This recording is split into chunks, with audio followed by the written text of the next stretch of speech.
আমার আর কোনো অর্থ সমর্থন নাই যে আমি চিকিৎসা করাম। আমার আর কোনো পুঁজি নাই।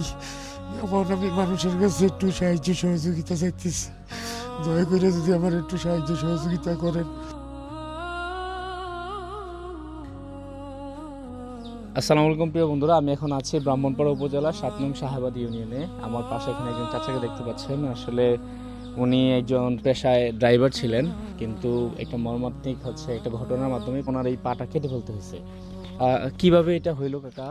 আসসালামু আলাইকুম। এটা হচ্ছে ধান কাটতে গেছিলাম পাত্রে, বৃষ্টির ভিতরে বাড়িতে আসছি, তারপরে পাউডার ভিতরে বিষ লাগছে। লাগার পরে এরপরে ডাক্তারের কাছে গেছি, যাওনে বলছে যে পাউডার ফালাই দিতে হবে। মানে এটা কি বিষ লাগার পরে পাটা পচে গেছিল? জি জি, হ্যাঁ, পাউডার পচে পাউডার দিয়ে গন্ধ ছুটে গেছে।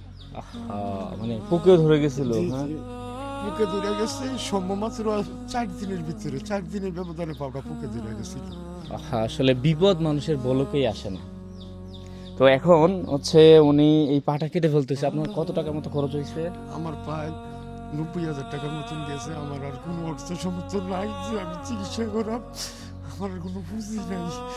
আমার আমি মানুষের কাছে একটু সাহায্য সহযোগিতা চাইতেছি। দয়া করে যদি আমার একটু সাহায্য সহযোগিতা করেন, তাহলে আমি ঠ্যাংটা আবার টিকাইতে পারবো। আমার ঠ্যাংটা ভালো হয় নাই, ঠ্যাংটা আবার সিলাইতে হবে। ঠ্যাংটা আবার পচা ধরে গেছে সামনে দিয়ে। আচ্ছা, আপনার স্ক্রিনে ছবিগুলো দেখতেছেন, এটা আমি আসলে এটা প্রতিদিন ড্রেসিং করতে হয়। ছবিগুলো দেখতেছেন একদম, মানে পাটা একদম পচা যাওয়ার মতো। এটা যদি আল্লাহ না করে এটা উপরের দিকে উঠতে পারে যদি ভালো ট্রিটমেন্ট না পায়। এখন আপনাদের কাছে অনুরোধ করছি ওনার পাশে দাঁড়ান, যেন উনি এটার চিকিৎসা করতে পারে। প্লাস উনি আগে কর্ম করতে, এখন তো আসলে কিছু করতে পারে না। এখন আপনার কি কোনো বিকাশ নাম্বার আছে? জি জি, একটু আছে। নাম্বারটা বলবেন? আমার বিকাশ নাম্বার হলো 01820644320। ঠিক আছে বন্ধুরা, এই বিকাশ নাম্বারে আপনারা যে যা পারেন ওনার জন্য সহযোগিতা পাঠান। আসলে মানুষের যখন দেয়ালে পিঠ থেকে যায়, তখনই আপনাদের কাছে সাহায্যের জন্য হাত বাড়ায়। আপনারা এই ভিডিওটা অবশ্যই শেয়ার করে দিবেন। যারা বিশেষ করে শাহবাগ গ্রামের আছেন, আমাদের শাহবাগ ইউনিয়ন ব্রাহ্মণপাড়া বুলচুং ব্রাহ্মণপাড়া উপজেলার যারাই দেখছেন, যারা প্রবাস থেকে দেখছেন, অবশ্যই ভিডিওটা শেয়ার করবেন এবং ওনার পাশে সামান্য করে হলেও যদি সবাই অল্প অল্প করে সহযোগিতা করে, তাহলে ওনার জন্য একটু সহজ হবে জিনিসটা। আর উনি প্রতিদিন আপনার ড্রেসিং করতে হয়, তাই না? আমাকে প্রতিদিন যাইয়া ড্রেসিং করতে হয়। ড্রেসিংয়ে প্রায় 800 টাকার মতন খরচ হয়। বন্ধুরা, আসলে ওনার এই চিকিৎসাটা চালা যাওয়ার মতো এখন সামর্থ্যটা ওইভাবে নাই।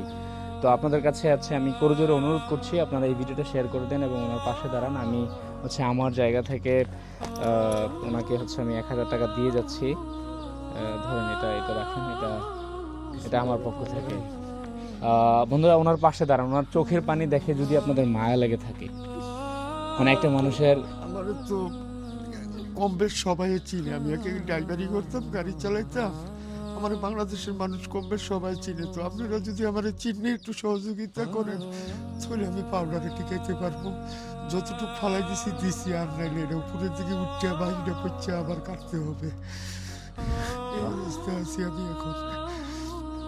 বন্ধুরা, আসলে আমার বলার ভাষা নাই। ওনার পা তো চলেই গেছে, পা তো নাই। এখন যেন বেঁচে থাকে এবং বাকি অংশটুকু যেন তাড়াতাড়ি সুস্থ হয়, ভালো ট্রিটমেন্ট পায়, সেই জন্য আপনাদের কাছে আবারও অনুরোধ করছি, হাত জোর করে অনুরোধ করছি, যে যা পারেন আপনার সামর্থ্য অনুযায়ী ওনার বিকাশ নাম্বার স্ক্রিনে দেখতে পাচ্ছেন, এই নাম্বারে সহযোগিতা পাঠান। আর ভিডিওটা সবাই শেয়ার করে দিবেন। সবাই ভালো থাকবেন, সুস্থ থাকবেন। আসসালামু আলাইকুম।